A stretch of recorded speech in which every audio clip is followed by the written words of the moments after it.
Rwanda has shown the world the power of justice and reconciliation by breaking down ethnic divisions and fostering regret and forgiveness. Rwanda rose again and began a remarkable path of progress. Together, we must ensure that never again is not a mere slogan, but should become. Turibuka twiyubaka, icyizere kiracyahari, kiracyahari, kiracyahari, kiracyahari. Bravo. I would like to extend our warm and heartfelt welcome to you all as we gather for KWIBUKA32, the commemoration of the genocide against Tutsi. Today, Rwanda's population counts around 14.3 million. Yet in this month of April and 100 days to follow, Rwandans becomes more than that in spirit. Because in our minds and in our hearts, we carry over 1 million innocent victims who perished during the genocide against Tutsi in 1993. They are not absent from us. They live within our collective memory and conscience. I sincerely thank each of you for coming to stand in solidarity with the Rwandan people. Your presence today is a powerful tribute to the more than 1 million lives that were brutally taken within 100 days. It affirms that remembrance, KWIBUKA, is not confined by geography. It is a shared responsibility that transcends borders. We are gathered here today, Rwandans and friends of Rwanda, to remember, to unite and renew. We remember more than 1 million souls who were murdered during the genocide against Tutsi. We unite as Rwanda, who share same culture, same history, and same values. We renew ourselves as people who have learned from the past and are committed to building a better and more dignified future. 32 years ago, when I was not born yet, Rwanda appeared to have no future. Hope seemed extinguished. Yet today, more than 1,000 young Rwandans, many of whom were born after the genocide, are living here in Poland. They are living testimony that when community is guided by responsible leadership, peaceful coexistence is not an option, but a shared obligation. It is possible, no matter how painful the past or how far one may come from. 32 years ago, there was darkness. Today, light radiates from Rwanda across Africa and even here in Europe, Poland. Together, we transformed scars into strength. Sisters became mothers, neighbors became family, strangers became friends. Our culture forged bonds of solidarity that continue to console us and renew us.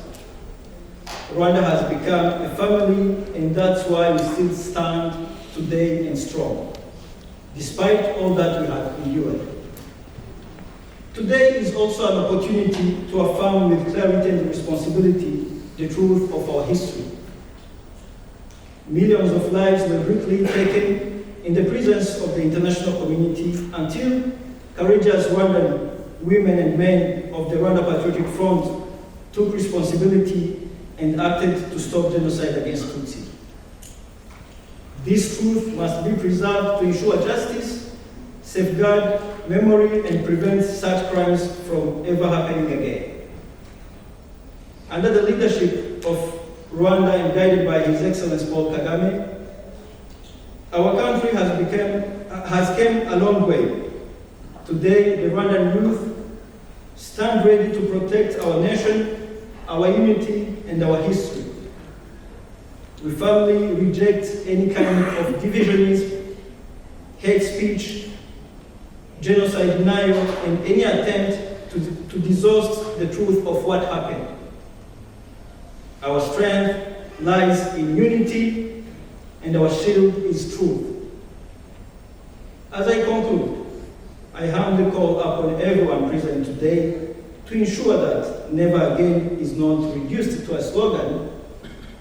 It must be a shared responsibility of the international community to confront hatred, to challenge dangerous ideologies, and to uphold justice for the victims everywhere. May remembrance guide our conscience, may unity remain our strength, and may dignity always prevail over hatred. I thank you for your presence, your solidarity, and your commitment to remembrance. The 1994 genocide against the Tutsi in Rwanda, we gather to commemorate the genocide, which is one of the darkest chapters in human history. We pay tribute to the victims of this terrible crime, a systematic massacre of men, women, and children lasting approximately 100 days. A crime that claimed 1 million human lives. The significance of KWIBUKA has remained unchanged for 32 years. It is a time of remembrance, a time for survivors, and for Rwandan living today, as well as for the international community of Friends of Rwanda to jointly observe the 100-day national mourning period. We gather to light candles for those who have lost, as well as to recall the tragic lesson of history, and renew our commitment to building a world free from genocide. The annual gathering during KWIBUKA is an opportunity to reaffirm our commitment to unity, peace, and hope for future generations. In this difficult time, we express our solidarity with the survivors whose resilience shows the strength of the human spirit and support them in bearing the burden of tragic memories. We are here to listen to the survivors' testimonies and to ensure that the world will never forget them, as well as to emphasize our profound recognition of the resilience of the Rwandan people in sustaining unity and strength. Every citizen plays an important role in building a peaceful and secure national community. We stand shoulder to shoulder with the survivors of the tragic events in 1994. Their testimonies are invaluable as they remind us of the evil of which human beings are capable. The acts of genocide in Rwanda were planned by the ruling elites and the media to insane the population to participate in these mass murders. At the same time, we remember that 32 years ago, the international community failed, being unable to prevent the planned extermination of the Tutsi ethnic group and moderate Hutus but extremists from the majority Hutu ethnic group. In 2022, while in Bucha in Ukraine, I witnessed the tragedy and consequences of war. I saw cities destroyed by missiles, newly built buildings demolished, roads and bridges ruined. I saw victims killed with a shot to the back of the head, raped and tortured, who were laid to rest in a mass grave. Over 3 decades after the genocide in Rwanda, we continue to mourn new victims of further conflicts in different parts of the world. This is painful and terrifying, but it also also strengthens our determination to counter further armed confrontations in which innocent people lose their lives. All through today, we know that with the right information, courage, and political will, it is possible to prevent the escalation of a developing process of genocide. Unfortunately, as an international community, we still have much to do.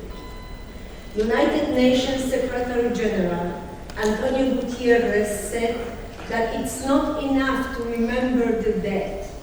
We must learn from the past failures and protect the living by rejecting hatred, inflammatory rhetoric, and incitement to violence, by investing in the social fabric to deepen community resilience, and by strengthening institutions that help prevent mass atrocities. And despite the fact that there is no justification for the disgraceful aggression of war criminals, the international community bears responsibility for the peace processes. We must not only bear the cost of peacekeeping missions, but also unequivocally condemn all acts of violence and hold perpetrators accountable. Current tragic events in Ukraine or in the Middle East are not only a disgrace for the international community. Above all, they are a signal calling for the intensification of international cooperation in maintaining peace and preventing violence. The anniversary of the genocide in Rwanda reminds us of the value of human life and of how important it is to strive together for peace.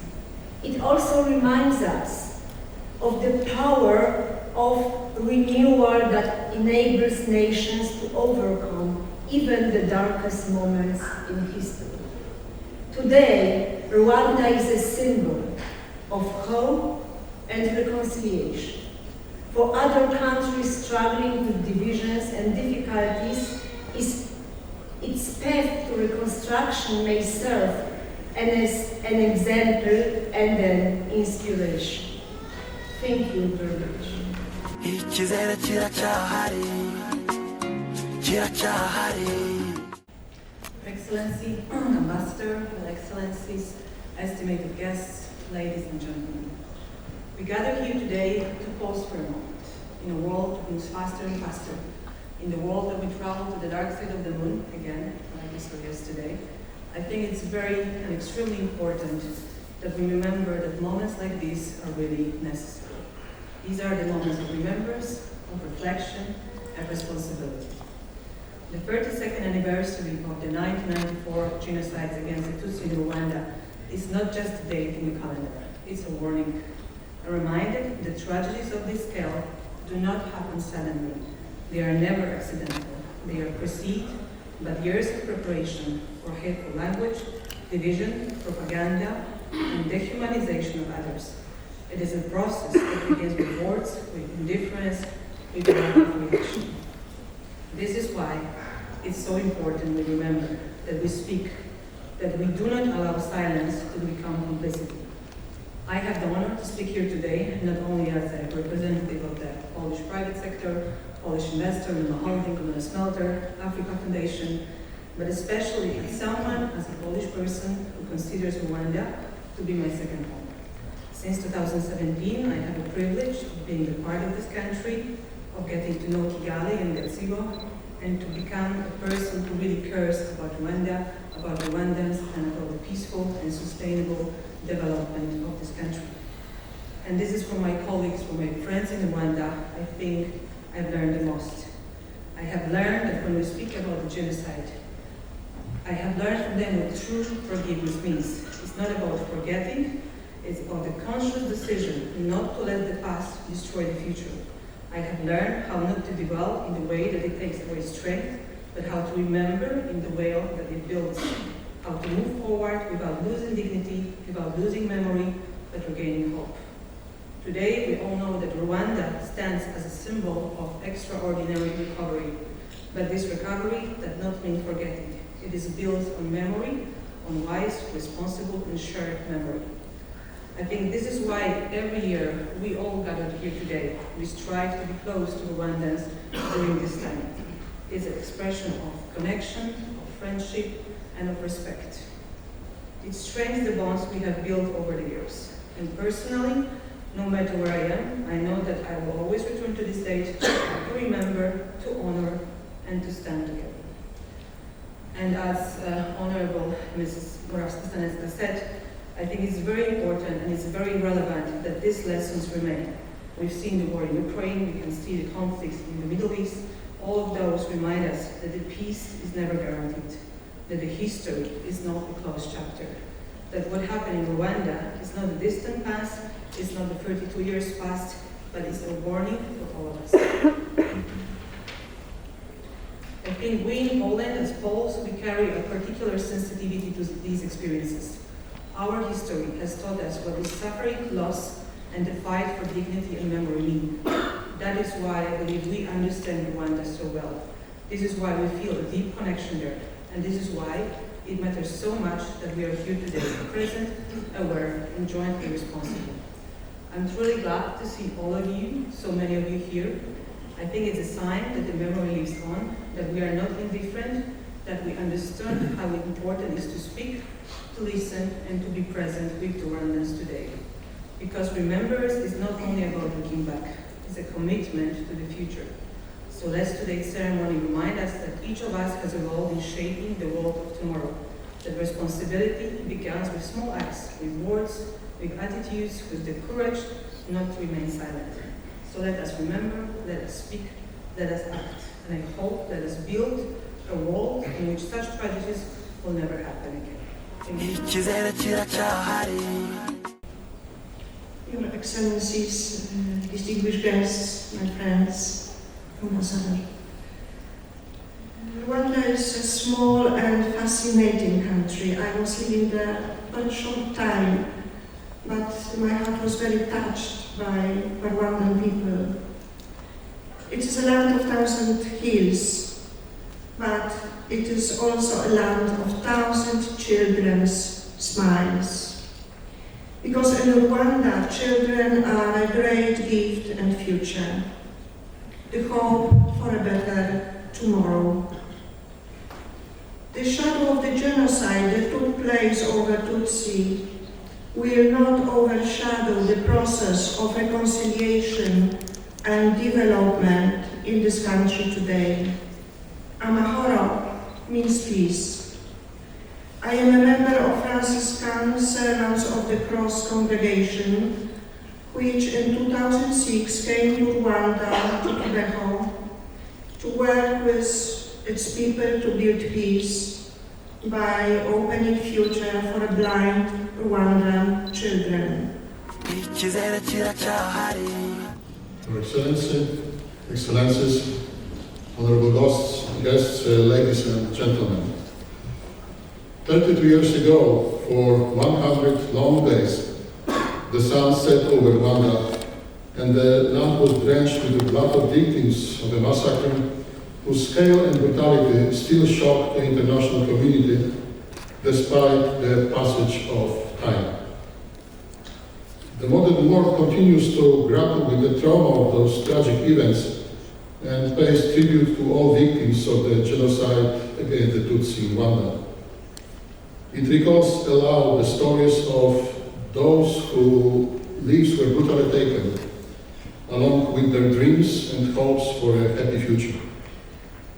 It stands in solidarity with the survivors and expresses respect to all Rwandans who every day demonstrate that even in the shadow of tragedy, it is possible to strive for reconciliation, to seek understanding, and with time, perhaps even to attempt forgiveness toward those who caused the deepest harm. The experience of KWIBUKA is a warning and an immensely painful lesson for which the world must learn and conclude. The tragedy of the Rwandan people began with mass propaganda and the dehumanization of potential victims, followed by indifference, inaction, and the turning away of the world from injustice, leading to an outpouring of hatred and an unimaginable crime. The pattern of perpetrators' actions, regardless of geographic location, remains similar and, unfortunately, still lethally effective. It can be observed in the early stages of nearly every conflict, of which recent history and present have recorded far too many. Therefore, this is the duty of the democratic world, also the academia and universities, and the task for the coming years to act in solidarity and consistently work towards the swift end of all conflicts, wars, special military operation or targeted strikes. It is time to unite efforts for international peace. Remember, unite, renew. May the memory of victims of KWIBUKA be a light that guides us towards the future free of contempt, hatred, and all forms of violence. And may the call, never again, remains forever a commitment of the present to the safety of future generations. Your Excellency, Anastasia Shaka, the Ambassador of Rwanda, Your Excellencies, Ambassadors, ladies and gentlemen, dear guests, it's a profound honor to speak today on behalf of Polish Minister of Foreign Affairs as we gather to remember the victims of the genocide against the Tutsi. 32 years ago, Rwanda faced one of the darkest chapters in human history. In just 3 months, nearly 1 million ethnic Tutsi and moderate Hutus lost their lives. The horror was brought not by outsiders, but by local militias and, heartbreakingly, by neighbors, acquaintances, and even relatives. The seeds of division were planted long before 1994. But the genocide erupted swiftly, its roots stretched back through decades of deeply entrenched ethnic hatred, manipulated over the years by local and foreign agents. Poland too has known the agony of genocide. During the World War II, 6 million Poles suffered under German and Russian occupation, including many millions of Polish Jews who perished in the Holocaust. This stands as another stark reminder of how hatred can tear societies apart. Thus, Rwanda and Poland are united by the memory of unimaginable loss. The challenge before us is to ensure that such horrors never happen again. KWIBUKA means to remember. Remembrance is the foundation for safeguards that protect our nations from hatred. Rwanda has shown the world the power of justice and reconciliation. By breaking down ethnic divisions and fostering regret and forgiveness, Rwanda rose again and began a remarkable path of progress. The memory of past suffering has shaped one of Africa's most resilient and well-organized societies. Europe has learned from its painful history too. The resolve to never repeat the tragedies of the Second World War paved the way for reconciliation among nations, including Poland and Germany. This spirit of unity became the cornerstone of European integration bringing peace and prosperity to Poland within the EU. Yet the safety of our people cannot be taken for granted. In a world growing even more unpredictable, the threat of ethnic hatred remains. The Russian aggression against Ukraine is a stark reminder that our neighbors' identity and nationhood are once again under attack. Moscow's effort to exert influence over Ukrainians continues. But the most powerful shield we have against such tragedies is to cherish the memory of those who fall, those we have lost, and to stay alert so we do not repeat the errors of history. Today's commemoration goes beyond remembering the genocide against the Tutsi. It's a step forward in our collective journey to create a brighter future and ensure that the pain of the past is never relived. Thank you, Rwanda, for keeping the flame of memory burning. May the light you carry inspire us all to pursue remembrance, unity, and peaceful future for every nation. Thank you.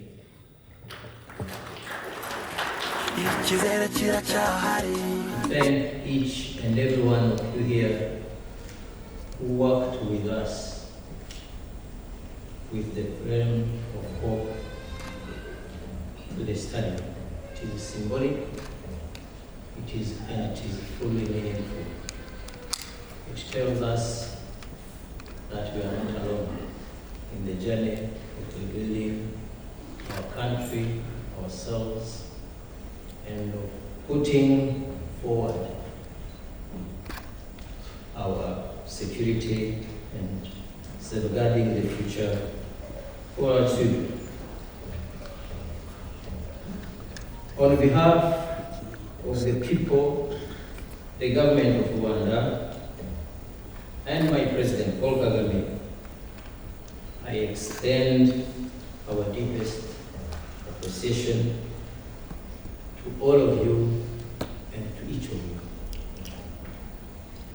I would also like to extend special thanks to the distinguished speakers who have shared with us their messages of solidarity with Rwandans.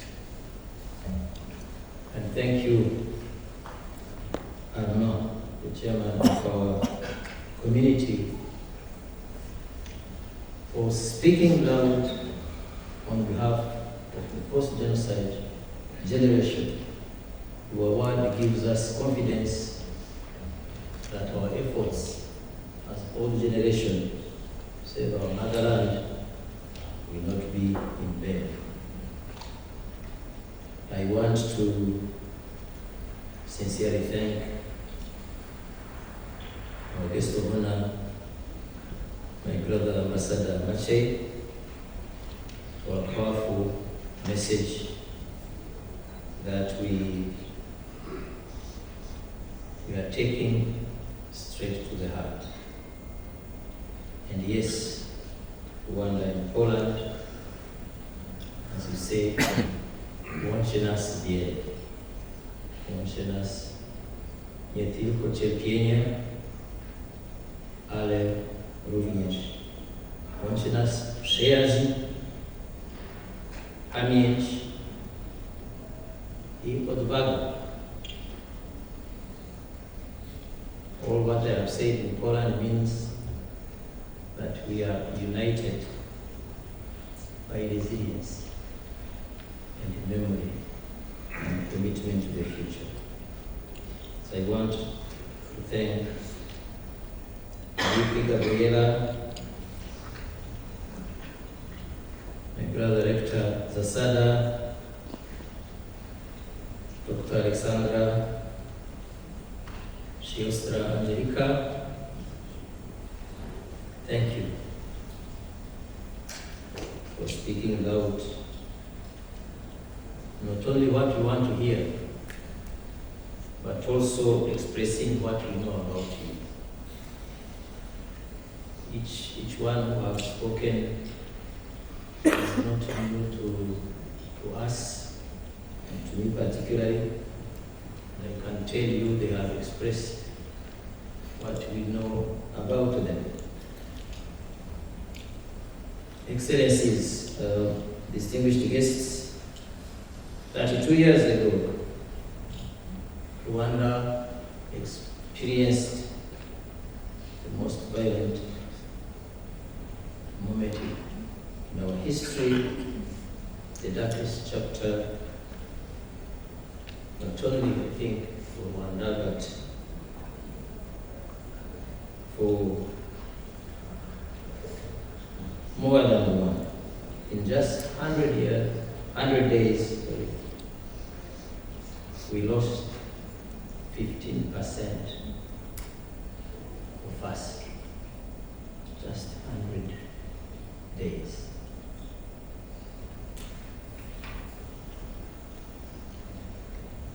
People of all categories systematically exterminated in the fastest genocide in recorded history. It didn't happen overnight. The genocide against the Tutsi was well planned. We saw it coming. Reports were made about it. We even asked for rescue, but nobody stopped it. Have we learned enough? I don't know. I think we didn't yet, unfortunately. It was stopped, hopefully, by the sons and daughters of Rwanda, the RCA-Poland. And that's a force that gives us an amount of resilience that ourselves we couldn't imagine. And that resilience drives us to confront anything if we have to for us to survive. Nothing will stop us from fighting for life. The survivors endured unimaginable horrors. Many continue today to bear physical, emotional, and psychological scars that remain vivid up to this day. On this solemn occasion, I want to extend my deepest condolences and solidarity to the survivors, all the survivors of the genocide against the Tutsi. As the KWIBUKA theme of this year is about remembering, is to remember, to unite, and to renew. It calls on us to draw strength from remembrance as we build a shared future symbolized by the never-ending flame of hope Utazima that you joined us to light a moments ago.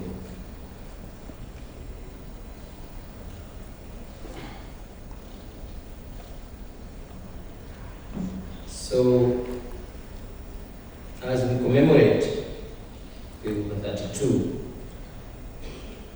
we also remember few individuals, maybe not only few, who, despite widespread indifference, chose to stand for truth and humanity. The few individuals remain us, that as much as we felt we were alone, somewhere some good souls were with us. And in the face of the immense inhuman violence that was hitting us, they tried to do something. And those souls raised from different countries of different continents. I might not name all of them, but I wanted just to share the souls that raised from Senegal, remembering late Captain Mbaye, who was killed also during the 1994 genocide, from Nigeria, Ambassador Gambari, from Ghana, the little peacekeepers who refused to leave Rwanda, although they were insignificant, to impact the situation. New Zealand, Czech Republic with Ambassador Rwanda,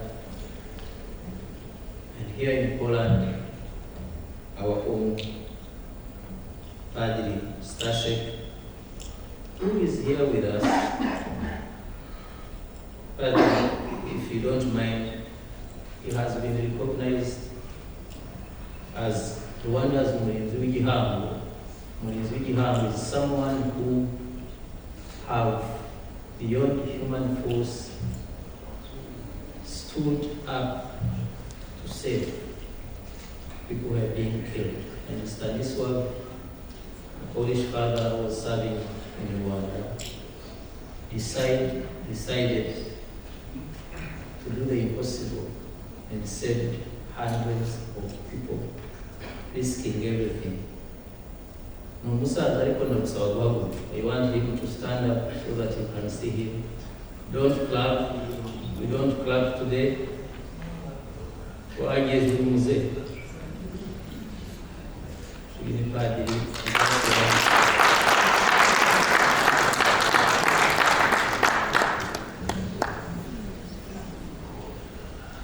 So he is a son of Poland, but bear with us, we share him. He is also ours. He is our brother. He is our Mzwigihamu. And dziękuję Ojcze za to, co robisz. Mi się wydaje, że to było więcej niż cień jednego człowieka.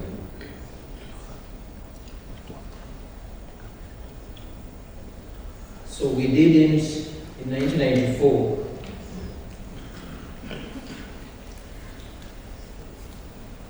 we did not only lose 1 million of our beloved ones. Rwanda was left on the brink of collapse, with traumatized people, shattered institutions, and broken trust.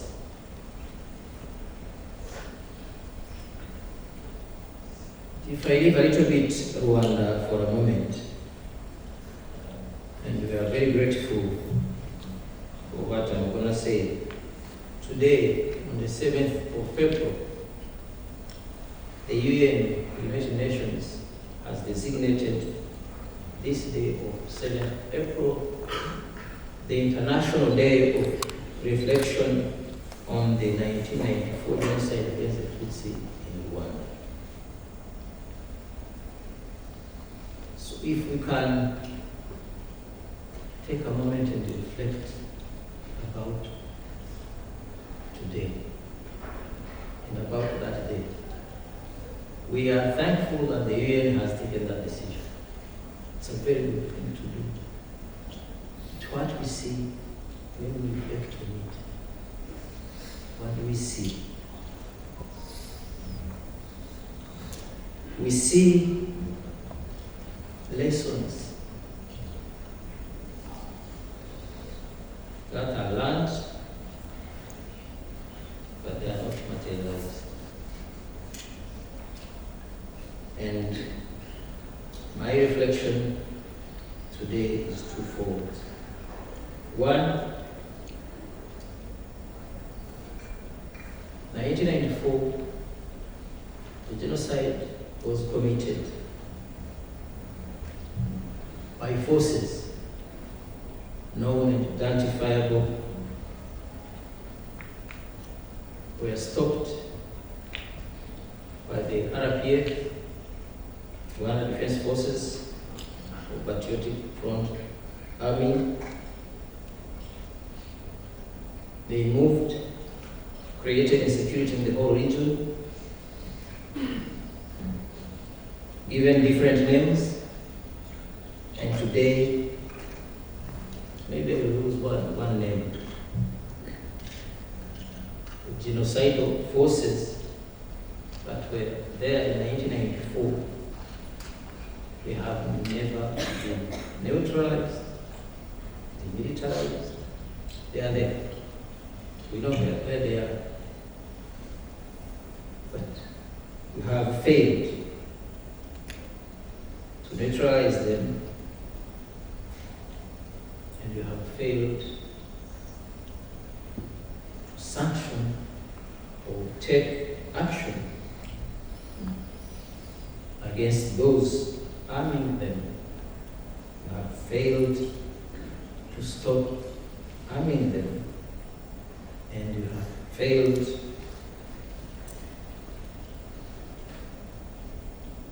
to address complicity and complicities with them. They are in the region, creating insecurity. That we see, that we know, affecting not only Rwandans, but many others. We are grateful of many UN resolutions, UN Security Council resolutions. Many of those resolutions have been taken. I have counted to 2001, there was more than 30 resolutions of UN Security Council. Up to 2000, 25 years ago, there were 31 resolutions. Today, maybe, I don't count anymore, maybe there are 70, maybe there are more. But with all those resolutions, we are talking about disarming, neutralizing, defeating genocide forces. They are still there. And when I say they are still there, we know where they are. They are still there, active, armed, attacking, killing, and not only Rwandans, even beyond Rwanda. But the surprise, so that's why when I started, I said I don't know if we have learned any lesson, is that today, unfortunately, sometimes we feel like we might be again alone, to be the ones that are committed or that are afraid of them, that our lives might be again in danger as we see, and nobody, or even if there are some who might be worried, but sometimes geopolitical interests, they are overtaking, they are overshadowing the imperatives for our existence. So the failure to neutralize negative forces is the biggest driver of rampant regional insecurity that we see in the Great Lakes region. That's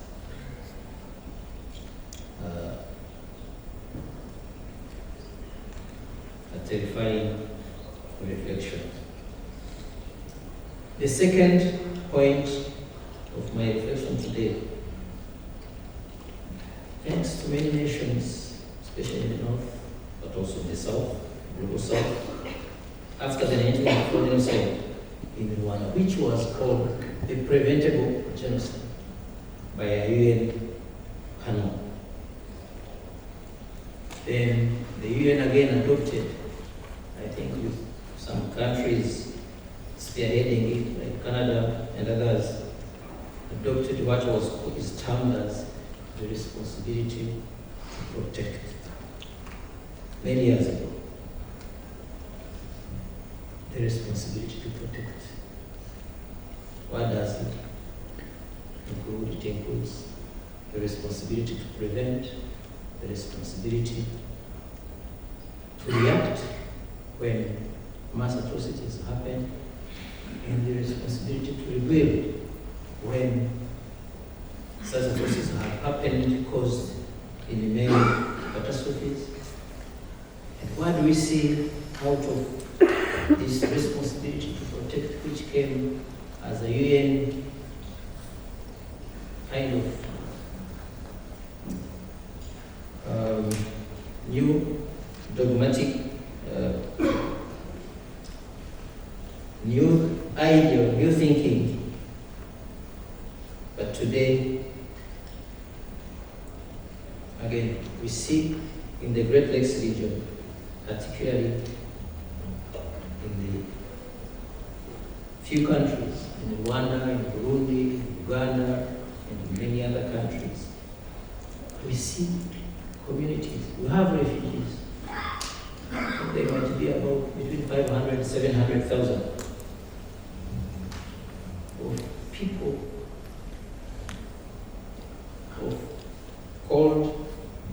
commonly called the Rwandophones of DRC, of the Congolese Rwandophones. But in real term, Tutsis, or those many might know, these people have been just from their own land. They are refugees. And there are many of them displaced inside the Congo because of the very same negative forces. So it seems as if this is nothing. It has been happening for the last 30 years. And we live with it. Nothing happens. Whenever they try to raise their hands, they are hit with an extraordinary force coming from the strongest people you can imagine on this earth. How do we close this? What do we want them to do? So, and what does the responsibility to protect tells us? How are we handling it, if at all? We haven't been able to prevent the 1994 genocide. We have not been able to prevent, and I'm saying we, because we feel we are part of the international community. So we haven't been able to prevent 1994. We failed to prevent mass atrocities targeting a minority, all the different names, the Rwandophones, Tutsi communities in Congo, Banyamulenge, but it's all the same people. And the violence comes from the same group and the same ideologies. Spread on social media using whatever. And we are here. And whoever tries, one, to resist and to respond with defensive measures that we could manage to get, what we hear is lift your defensive measures and you are supposed to execute, if not, face sanctions. I think it's not fair. And I think we are failing the responsibility to protect. We are failing the responsibility to prevent for these communities in the same region. we are failing the responsibility to rebuild a country that we saw that 2 years ago was shattered apart. The responsibility to rebuild should have gone in part with the responsibility to neutralize and disarm the people we know they committed that genocide. So, will we take our responsibility in the face of that failure? The FDR, we know where they are, we know who is working with them, we know where they are getting arms. But we are told not even to look there. If I can paraphrase, maybe I will end there, my president, and I believe he was speaking on behalf of all of us. Rwanda is not going to accept to die again. Dying for the second time is not an option for us, as it should be an option for anybody. It's not much to us. We just say we want to live a decent life, just to live, just to be allowed to go sleep and sleep. Next day send our kids to school, might not be rich, but we might be able to build happy lives. And for that to happen, we need to exist. We need to make sure the imperatives for existence are untouched. And the one thing that I will ask us to understand us as friends, to understand us. It is not because Rwanda is mounting fight. It's not our choice. Yeah. Peace-loving people. But dying for the second time, it can't be our option. It won't be. Definitely not with us accepting it. That's how it should be. Second, I wanted also to say that Rwanda is a very Pan-African. Pan-Africanism is part of us. Very much look forward for an integrated continent, integrated region. But for this to happen, we must together as Africans with our regional bodies make sure that we neutralize, we defeat the ideologies and the groups that actually are putting us in alternative and confrontational positions. The imperative for Pan-Africanism, for African integration, is also defeating those negative ideologies so that we can shake hands and hug our brothers and sisters. Otherwise, I don't know how that integration will be if it is associated very much with something that doesn't allow some of us to exist. So that's not a possibility. So we, in our choices, as we chose